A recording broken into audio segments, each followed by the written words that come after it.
Phone calls with suspect Steve Lawson were heard for the first time today in the Crystal Rogers murder case.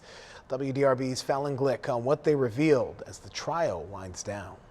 It was an emotional day for the family of Crystal Rogers here in court today. They, along with the jury, heard two phone calls Steve Lawson made while in jail talking about Crystal Rogers and her car. Special prosecutor Shane Young played the recordings from the Nelson County Jail.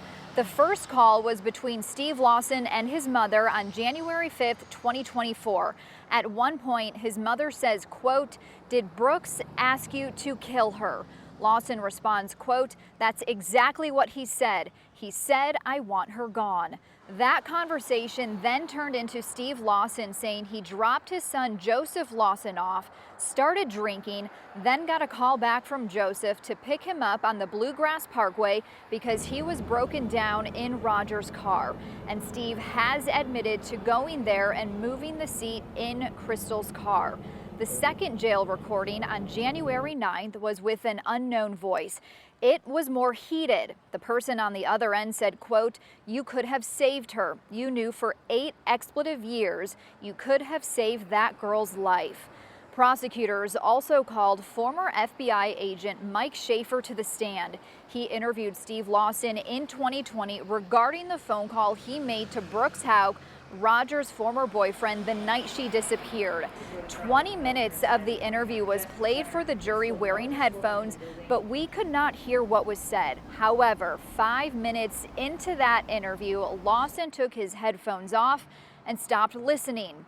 Schaefer said through cellular data he could see where Lawson traveled and the calls and texts he made July 3rd into the 4th of 2015. He said Lawson spent 4 hours on Thompson Hill Road, an area that has been searched by the FBI. When Schaefer asked Lawson about it, he said Lawson did not recall being there, and the defense was sure to point out just because a phone is somewhere, it does not mean the person was also there. Now, Schaefer is the same FBI investigator who interviewed Nick Houck and conducted a polygraph test with him back in 2015. Despite Steve Lawson being on trial here, Nick Houck and Rosemary Houck, the brother and mother of Brooks Houck, were also brought up again today as unindicted co-conspirators. Now, it is also important to note defense attorneys filed a motion for acquittal on the conspiracy to commit murder charge, but Judge Charles Sims denied that motion. The prosecution has rested its case. The defense was hoping to wrap up Thursday as well, but it is still waiting on a couple witnesses to get into town. So that will now happen Friday along with closing arguments. Reporting from Bowling Green with photojournalist Josh Horton, Fallon Glick, WDRB News.